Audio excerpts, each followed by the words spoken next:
Assalamualaikum teman-teman. Kali ini saya akan melanjutkan membacakan video episode selanjutnya. Mari kita simak sama-sama. Jangan lupa tekan subscribe dan nyalain tombol loncengnya ya. Minggu telah berlalu. Miko semakin uring-uringan. Dia tak pernah lagi melihatkan sisi kemanusiaannya. Setiap hari ada saja pengawalnya yang mati sia-sia karena menyinggung perasaannya. Miko menghabiskan waktunya di bar milik Dennis, sedangkan Dimas dan Bian masih berusaha mencari keberadaan Sina atas perintah Miko tentunya. Faris pun tak kalah berantakannya dengan Miko. Faris juga menyuruh seluruh orangnya untuk mencari Sina. Bahkan Tuan Rio mertua Sina pun mengarahkan semua anak buahnya untuk mencari Sina. Tidak lupa juga dia meminta bantuan para koleganya untuk membantu menemukan menantu kesayangannya itu.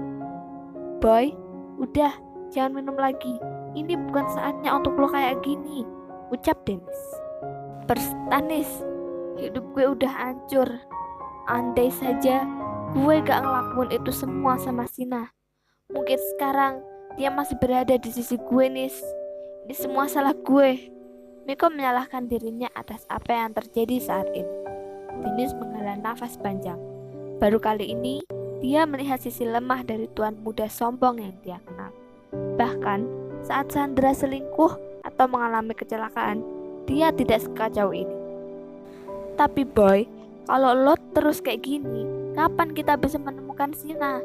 Apa kau tidak takut terjadi sesuatu pada Sina?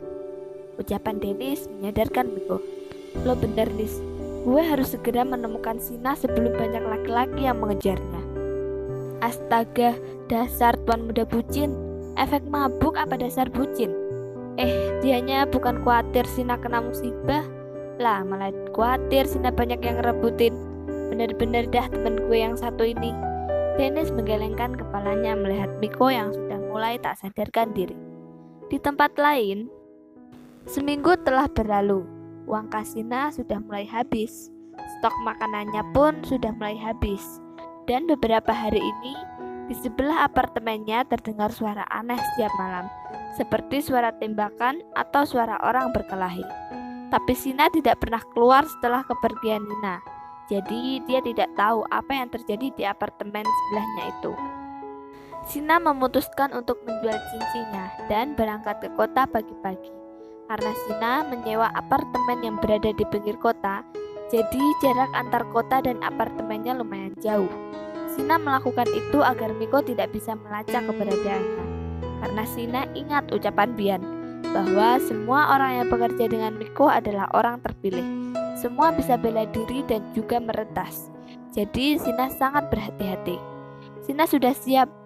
Dia membuka pintu kamarnya. Dan Sina terkejut. Astaga, Sina melihat laki-laki bersimpah darah di depan pintu apartemennya. Mas, bangun mas. Sina menepuk pipi pemuda itu. Astaga, seperti dejavu, ucap Sina lirih. Sina mencoba merasakan nadinya. Masih hidup. Ini bukan mayat. Aku harus segera membawanya ke rumah sakit. Sina mencoba mengangkatnya, tapi tubuh itu tak bergerak dari posisinya. Telepon ambulans. Ya Tuhan, aku lupa aku tidak punya HP. Bagaimana ini? Sina berlari ke jalan raya. Dia mencari taksi. Tuhan juga berpihak kepadanya seperti waktu dia menemukan Nina. Tak lama ada taksi yang melewati jalan itu. Sina melambaikan tangannya dan menyuruh supir taksi untuk membawa laki-laki itu ke rumah sakit terdekat. Pak, ke rumah sakit terdekat. Baik, Nona, ucap supir taksi itu. Pak, buruan. Ngebut juga gak apa-apa, Pak. Buruan. Sina panik merasakan nadi laki-laki itu semakin melemah. Siapapun kamu, tolong bertahan. Jangan biarkan aku menjadi saksi kematian orang lain. Sina sudah sampai di rumah sakit. Dia mengisi registrasi dengan asal. Pasalnya, dia tidak tahu nama orang itu. Dia juga tidak menemukan kartu identitas apapun di tubuhnya. Nona, apa Nona keluarganya? Iya dokter, saya adiknya. Dejavu lagi, apakah semua dokter hanya memiliki pertanyaan seperti itu? Gumam Sina dalam hati. Maaf Nona, pasien dalam keadaan kritis. Dia membutuhkan transfusi darah dan juga segera dioperasi. karena luka tusuk yang mengenai jantungnya.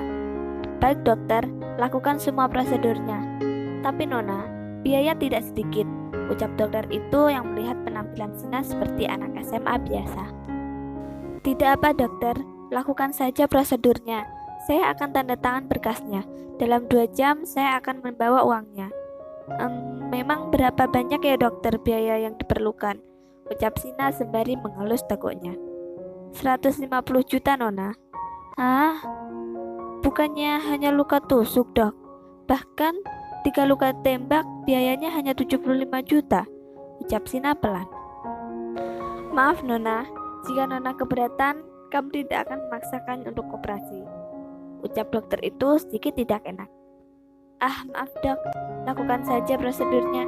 Saya pastikan akan membawa uangnya dalam 2 jam. Ucap Sina meyakinkan dokter itu. Baiklah Nona, saya akan menyiapkan semua tindakan untuk operasi ini. Lalu Sina berjalan menuju pusat kota. Dengan menggunakan seragam SMA, dia masuk ke tempat pegadaian yang ada di ujung jalan yang Sina lihat. Masuklah Sina ke dalam tempat pegadaian itu. Permisi mbak, ada yang bisa saya bantu dek? Ucap pelayan itu yang melihat Sina memakai seragam sekolah. Dek, itu saya mau menjual cincin ini. Sina melepas cincin yang ada di jari manisnya.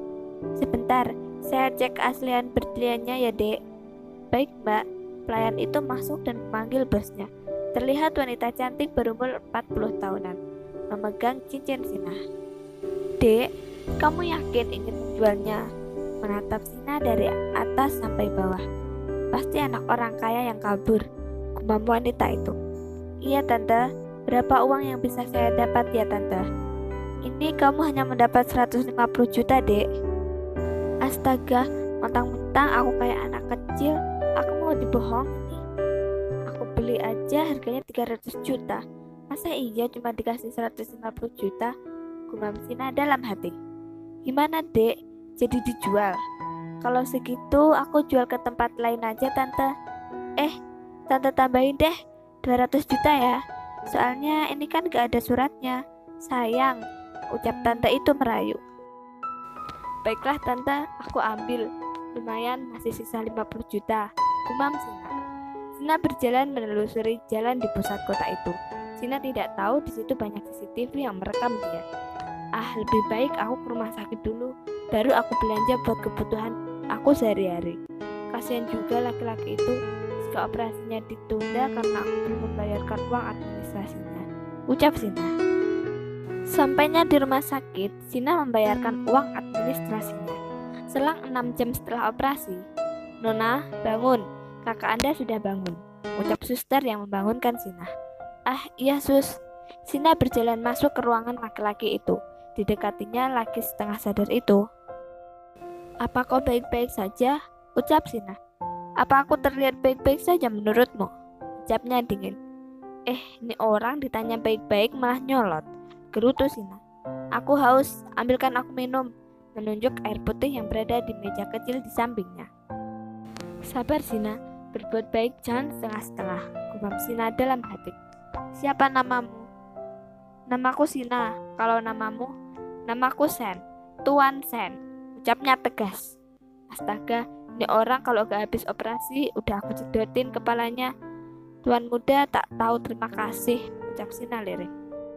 Hei kau, cepat urus berkas rumah sakitnya. Aku ingin keluar. Tapi kamu masih sakit. Aku sudah biasa. Ini bukan masalah. Cepat keluarkan aku dari rumah sakit ini. Baiklah, aku mengerti. Mereka meninggalkan rumah sakit menuju apartemen Sina. Mereka berdua naik taksi.